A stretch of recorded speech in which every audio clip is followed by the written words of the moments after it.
Right, here we go again. my my second YouTube video. I'm well excited by this, by the way. Okay, so the diary, right? I didn't really know how to start this whole thing off. I think there needs to be like an understanding of what a bike courier actually is. Okay, just so that we're all on the same page, right? Most of us will learn how to ride a bike when we're young, when we're children, and doing a job where you're sitting on the bike, you go pick something up, drop it off. Sounds pretty easy, yeah. I think that's why a lot of people get caught up in this, because the thought is, well, I can ride a bike, I can do this, easy money. The problem is when you start adding multiple variables into this equation, yeah. Recently I was trying to research the demands put on a body when doing endurance sport, right? The only thing that I could really find is about diet, what to consume when you're not on the bike, what to consume when you're on the bike, stuff like this. Keeping your heart rate in zone 2-3 is like the optimum, and all this bollocks. Well, not bollocks actually. It's good foundation, and it's good for cycling as a sport. Yeah. The thing is being a bike courier. Yeah. There's going to be more things added to this. So, first of all, when you log on, you can get sent a job anytime. It doesn't matter. If you're available, then yeah, go for it. There's high-speed navigation, getting from A to B as quickly as possible. So whether that's where you currently are to pick up, or pick up to delivery, speed is really of the essence. Yeah. There is constant, I'm going to say, threat-based decision making. I mean, it's true actually. Yeah. Talking about cars, pedestrians, timing, when you're trying to get through gaps, any kind of misjudgment, and that's when you go into hospital. I'm laughing, but it's actually not a nice thing to do. But we all make mistakes. Accidents happen. It's what do they call it? Occupational hazard. Yeah. There was a paper that I read by the LSE, the London School of Economics, right? And they said, I think it was something like in London, was it something like five cyclists die each day. Yeah, it really does hit it home how serious this is. Cycling, in fact, in a city is serious. Yeah, doing it as a job, it's that much more serious because there's small margins, right? When you're riding, you're basically doing equation solving at pace, trying to put this in perspective. Like if you were running a marathon and had to do maths tests at the same time, it does really fuck with your head. This is when you're prioritizing jobs, multiple jobs, all at the same time, carrying load.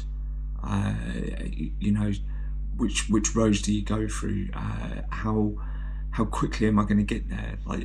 These are all serious stuff. Environment adaptability. Yeah, you have to adapt to the conditions. It doesn't matter whether it's raining, whether it's windy, whether it's cold, whether it's hot as well. Although it's nice, it definitely has an impact on your body. The especially like extreme temperatures, whatever extreme is for each person, feels temperature in a different way. So aggressive car drivers, these are things that you have to adapt to. Basically the urban chaos. So it's not just the when you talk about the environment, it's not just the weather conditions, it's the your immediate environment as well. Emotions are basically an outlet to drain energy. Talking about like kind of feeling tired, feeling stressed, feeling angry, you have to kind of divorce yourself from these things, because once you start like getting angry, your heart rate goes up. Getting stressed, your heart rate goes up, and this is all energy that's taken, energy that you need to write. So doing all of this at once, coupled with the basically the trauma of endurance cycling, long distance cycling, is a traumatic event on your body. Your body definitely doesn't like it, but this is what you go through. So back to almost where I started. Everyone can ride a bike, it's the easiest thing in the world to do. Well, maybe not the easiest, but it's easy, right? But being a bike courier is not for everyone. That's the thing. Not just about the physical fatigue of endurance cycling, but it's also the cognitive sensory overload, from the environment, from the jobs, from having to work out how quickly you're going to get somewhere, which roads you're going to take, whether they're roads you know or roads you don't, because they're two different things. It's simple when you know where you're going. When you don't know where you're going, but you've got to get there fast, that's a whole different ball game, right? They all pack all these things impact your central nervous system, right? And this is when fatigue goes to like a different level. This is fatigue is a word that's used where it's like, oh, I feel tired, I feel fatigued, right? But I've never known feeling the feeling of fatigue as much as this. This is I'm smiling, but it's a painful experience. It's not just about like sore legs. My legs are sore. It was a hard day yesterday. My legs are sore, but I'm feeling good. It's about getting home and you're exhausted, right? Like your legs are in pain. You're so tired, but the thing is your mind is still processing what's happened. So your cortisol levels are through the roof. Then you can't sleep. Like being so tired, but your mind is just buzzing, right? Waking up in the morning, not having had enough sleep, not having a good sleep, the sleep that you need, and you just want to cry, like seriously, because you know what you're going to have to go through. You're going to have to do it all over again, right? It's desperate. Sometimes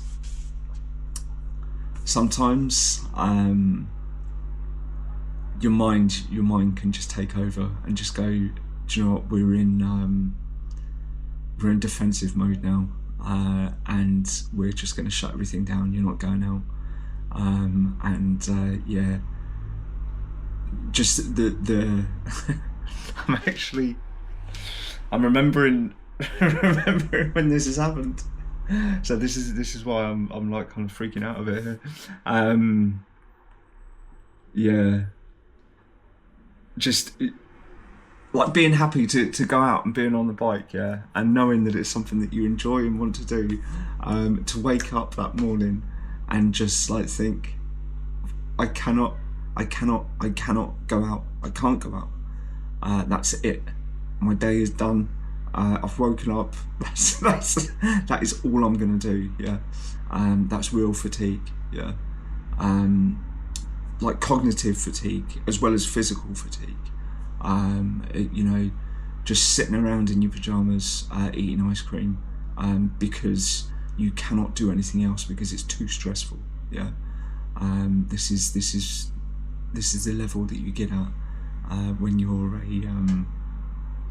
a pizza boy, right? So that's the now we understand. Yeah, now we understand what we're talking about, what a bike courier is. Yeah? So the path that I'm on now is basically like an 8 week. It is an 8 week like training program, and based on something called like exposure therapy, where you're find out what your limit is, and then just keep testing that limit. You know, you keep going until the limit becomes the standard, right? So this is what I have been doing. So like last week, if this is week 1, that's last week was week 0, right? So that was the ceiling test. So done the first 2 days like medium distance work. Nothing too stressful. You know, just go out and do it. And then the 3rd day was the ceiling test. Basically go as far as you can. The only rule is don't stop, no breaks. You just keep going until you're getting close to your limit. You know what your limit is, yeah. When you say to yourself, I cannot do anything else, right? You know, there's a few like kind of triggers that happen before you get to that stage, right? So when you're triggering, yeah, you go, okay, enough. Yeah, this is my ceiling. This is now my limit, right? So that was last week. Last week on Wednesday, that was an interesting day. It was interesting because of the weather conditions, right? So it started off. I mean, it was cold, right? It was raining when I left. It was just raining all the way through. Then it got colder. The rain turned into snow. But then later on, the sun came out and it was actually quite a nice day. Yeah. But at that stage, I'm starting to the wheels are coming off. Right, let's just say that. So before the breaking point, so I managed to do 173 kilometers for my ceiling test, right? My first ceiling test, because there's going to be a few more. Now, how the following? Well, this week was week 1, so this was 75% of your ceiling test. So whatever you did on your, yeah, basically saying that 75%.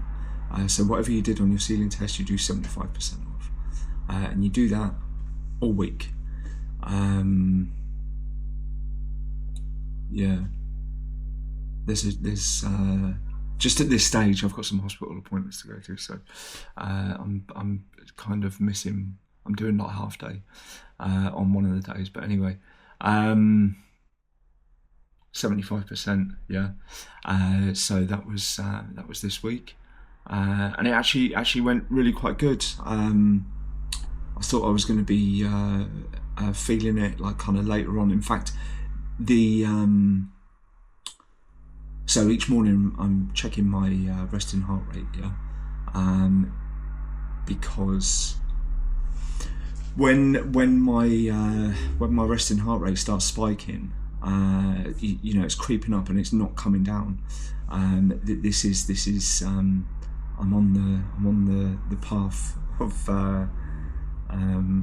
collapsing. this is the start of it, yeah, because your body hasn't recovered, yeah. So your heart is working harder. Yeah, that's one of the things I have to look out for. Now, during last week, because of the cold weather, it was actually, although I was waking up, I was feeling fine. It was starting to creep up a bit, yeah. But then it got warmer. Like Wednesday wasn't too bad. Thursday was really nice. Friday was a beautiful day. And then my heart rate's coming down again to normal levels. So yeah, that's the environmental factors I was talking about. Yeah. So today's Sunday. Fully recovered from the week. My week 1 done, finished, easy. Tomorrow we start week 2. Week 2 is going to be 85% of your ceiling. It's going to be week 2, and I'm actually really excited. Let's see how it goes. Excited to start tomorrow. Let's fucking go.